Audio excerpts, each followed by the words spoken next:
Good morning friends, আশা কৰোঁ আপোনালোক ভালে আছে। মই ইয়াত অকলে আছোঁ, গতিকে অকলে থকা মানুহৰ কাৰণে খিচিৰিতকৈ উত্তম কথা আৰু একো নাই, উত্তম খাদ্য। কালি বেছ বৰষুণ দিছে ইয়াত, গতিকে বতৰটো আজি খিচিৰিৰ অনুকূল হৈ আছে।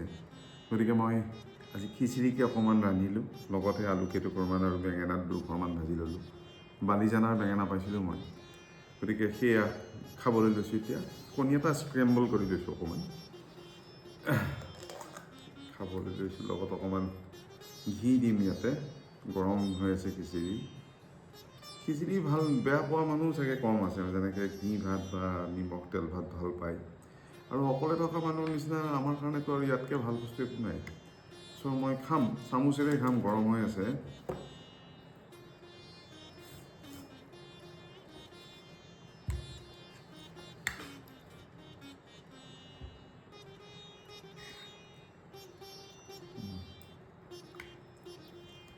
মই বিশেষ একো দিয়া নাই, পিঁয়াজ দিছোঁ, আদা দিছোঁ, বাছ।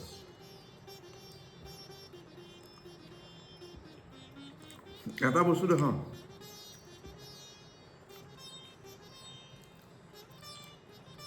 এইয়া চজিনা, এইয়া কালি যে আনিছিলোঁ ছিঙি, সেইডাল। তো আপোনালোক আটাইৰে দিনটো ভাল হওক। মই এইখিনি খাই এতিয়া কামলৈ ওলাই যাম। বৰষুণীয়া বতৰ, সকলো কুশলে থাকক।